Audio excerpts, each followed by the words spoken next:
Hey guys, நேற்று நடந்துச்சு இந்தியாவுக்கும் சவுத் ஆஃப்ரிக்காவுக்கும் 3வது T20 மேட்ச். இந்த மேட்ச் நம்ம எதிர்பார்த்த மாதிரி ரொம்பவே பரபரப்பாக போகணும்னு நினச்சோம். அதேமாதிரி பரபரப்புக்கு பஞ்சமே இல்லை. அந்த மேட்ச்சு வெற்றி ஆகுமா தோல்வி ஆகுமா அப்படின்னு தான் ஆரம்பித்தாங்க. முதல்ல டாஸ் வின் பண்ணது என்னமோ இந்தியாவுக்கு ஆப்போசிட்டான தென்னாப்பிரிக்கா அணி தான். எப்போதுமே இந்த டாஸில் சூரியகுமார் யாதவ் கொஞ்சம் கொட்ட வர்றாரு. அதே மாதிரி அதை அழகாக பயன்படுத்த தென்னாப்பிரிக்கா அணி இன்றைக்கி டாஸை வின் பண்ணி எடுத்தோடனே அவங்க பவுலிங் சூஸ் பண்ணாங்க. ஏன்னா இந்த பிச்சிலையும் லைட்டாக பனிப்பொழிவு இருந்தது. அதன் காரணமாக முதல்ல அவங்க பவுலிங் சூஸ் பண்ணி நம்ம பவுலிங் போட்டோம் அப்படின்னா பேட்டிங் விளையாடுறதுக்கு ரொம்ப கஷ்டமாக இருக்கும்னு தான் தெளிவாக பிளான் பண்ணவங்க முதல்ல பேட்டிங்கை இந்தியாட்ட கொடுத்தாங்க. அதற்கு மாரி எடுத்த மாதிரியாக இந்தியா முதல்ல பேட்டிங் பண்ண ஆரம்பிச்சது. பேட்டிங் பண்ண இந்தியாவுக்கு பிச்சு கொஞ்சம் கடினமாக இருந்தாலும் கூட இன்றைக்கி கண்டிப்பாக நம்ம விளையாண்டு தீரணும் அப்படிங்கிற முடிவோடு தான் நம்ம கிளம்பியிருந்தோம். ஏன்னா ஏற்கனவே விளையாண்ட 3 மேட்ச்சில் கிட்டத்தட்ட 2 மேட்ச், ஒரு மேட்ச் ரத்தானது, ஒரு மேட்ச் டீலர்ஸ் மெத்தட் படி தென்னாப்பிரிக்கா ஜெயிச்சிட்டாங்க. அதனால் மீதி இருக்கிறது இந்த ஒரு மேட்ச் தான். கண்டிப்பாக இந்த மேட்ச்சில் இந்தியா ஜெயிச்சே ஆகணும். இது இந்தியாவுக்கு ஒரு வாழ்வாச போராட்டம். அதன் காரணமாக இந்தியா எடுத்தோடனே ஒரு அற்புதமான பேட்டிங் வெளிப்படுத்துனாங்க. எல்லாருமே சூப்பராக ப்ளே பண்ண நினச்சி தான் கிளம்பினாங்க. ஆனால் கிளம்பின ஜெய்ஸ்வால் சுப்மன் இந்த மேட்ச்சில் மட்டும் சரியாக ப்ளே பண்ணல அப்படின்னா கண்டிப்பாக அவங்களோட வாய்ப்பானது அடுத்தது படிப்பாக வாய்ப்பு இருக்குது. அதனால் ரொம்பவே சூப்பராக ஆரம்பித்த ஓப்பனிங்கில் நம்ம சுப்மன் கில் மட்டும் இன்றைக்கும் நம்மளை ஏமாத்துற விதமாக வெறும் 6 பால் பிடிச்சி 2 4 அடித்து கரெக்டாக 8 ரனில் இன்றைக்கி மேட்ச்சில் அவுட் ஆகி போனார். அதற்கு பிறகு ஜெய்ஸ்வாலும் திலக் வர்மாவும் வந்தாங்க. ஸோ திலக் வர்மா கரெக்டாக ஒரு பால் பிடிச்சி டக் அவுட் ஆனார். யாருமே எதிர்பார்க்கவே இல்லை. ஓப்பனிங் கொஞ்சமாக சரியாக தென்னாப்பிரிக்கா பக்கம் தான் இந்த மேட்ச் ஆனது திசை திரும்ப ஆரம்பிச்சிது. ஏன்னா ஓப்பனிங் மட்டும் சரியாக அமையல அப்படின்னா கண்டிப்பாக இந்திய அணி தொடர்ந்து விளையாட முடியாது. அதற்கு பிறகு வந்து சூரியகுமார் யாதவ், ஜெய்ஸ்வாலும் சூரியகுமார் யாதவும் சேர்ந்து ப்ளே பண்ண ஆரம்பிச்சாங்க. முதல்ல ஜெய்ஸ்வால் அப்போது செம்மையாக ப்ளே பண்ணனால சூரியகுமார் யாதவ் அவர்கள் அவருக்கான ஸ்பேஸை கொடுத்தாரு. முதல்ல அரை சதம் கடந்த ஜெய்ஸ்வால் அவர்கள் அடுத்தது அதிரடியாக வெளிப்படுத்தும் போது யாருமே எதிர்பார்க்கவே இல்லை. கரெக்டாக அவர் 41 பால் பிடிச்சிருந்தாரு. 6 4 3 6. அந்த நேரத்தில் வெறும் 60 ரனுக்கெலாம் மேட்ச்சில் அவுட் ஆனார். அதன் பிறகு சூரியகுமார் யாதவும் ரிங்கு சிங்கும் கை கோத்தாங்க. முதல்ல சூரியகுமார் யாதவ் அவர்கள் கொஞ்சம் நிதானமான பேட்டிங் வெளிப்படுத்தினார்.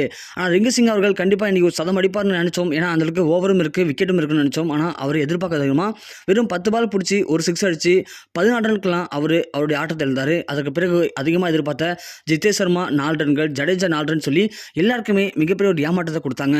ஆனால் இந்த மேட்ச்சில் ஒரு கேப்டனாக நல்ல ஒரு பேட்ஸ்மேனாக இன்றைக்கி எல்லாரும் எதிர்பார்த்த மாதிரியான நல்ல ஒரு டீசெண்டான ஸ்கோரை பதிவு பண்ணார் சூரியகுமார் அவர்கள்.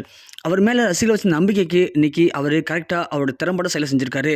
முதல்ல நம்முடைய விக்கெட்லாம் விழவில்லை. அப்போதைக்கு சூரியகுமார் அவர்கள் முதல் 25 பாலுக்கு நிதானமான ஆட்டத்தை வெளிப்படுத்தினார்.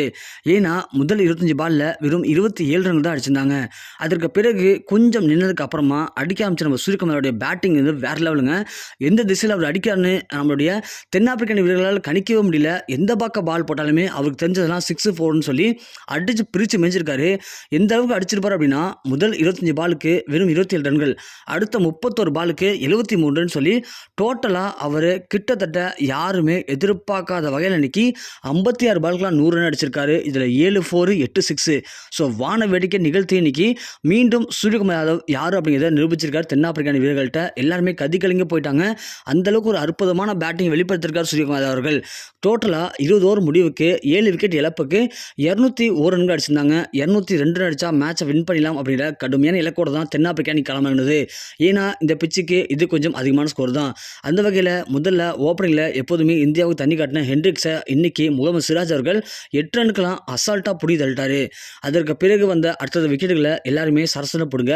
மார்க்ரம் மட்டும் கொஞ்சம் தண்ணி காட்டுற மாதிரி தெரிஞ்சது. அவருக்கும் ஜடேஜா இன்னைக்கு வச்சிருந்த ஒட்டுமொத்த கோவத்தையும் இன்னைக்கு வெளிப்படுத்துற விதமாக மார்க்ரமை வெறும் 25 ரனுக்கெல்லாம் அவுட் ஆக்குனாரு.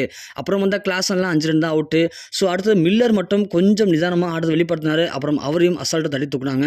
ஒரு வழியாக இன்னைய மேட்ச்சில் நம்மளுடைய ஹர்ஷப் சிங்காக இருக்கட்டும், ரவீந்திர ஜடேஜாவாக இருக்கட்டும், முகேஷ் குமார் ஆகட்டும், முகமது சிராஜா ஆகட்டும், எல்லாருமே சூப்பரான ஒரு பவுலிங் வெளிப்படுத்தினாங்க குல்தீப் யாதவ் முதற்கொண்டு.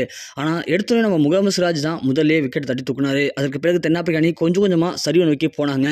இருந்தாலும் எப்படியும் ஜெயிச்சிடணும் அப்படிங்கிற நோக்கத்துக்காக அப்படி இப்படி ஏதோ பண்ணி பார்த்தாங்க. ஒரு வழியாக இந்தியா எதுக்குமே அசராமல் அவங்களுடைய திறமையான பவுலிங்கை இன்னைக்கு கொஞ்சம் கொஞ்சமாக வெளிப்படுத்தி ஒட்டுமொத்தமாக தென்னாப்பிரிக்காவை இன்னைக்கு வீழ்த்திருக்காங்க.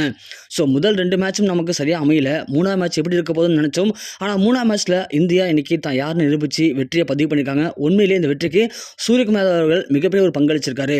ஸோ நீங்கள் சொல்லுங்கள், இந்த வெற்றிக்கு மிக முக்கியமான காரணமாக நீங்கள் யாரை பார்க்குறீங்க? உங்களோட கருத்துக்களை கீழே மறக்காமல் கமெண்ட் செக்ஷனில் பதிவு பண்ணுங்கள்.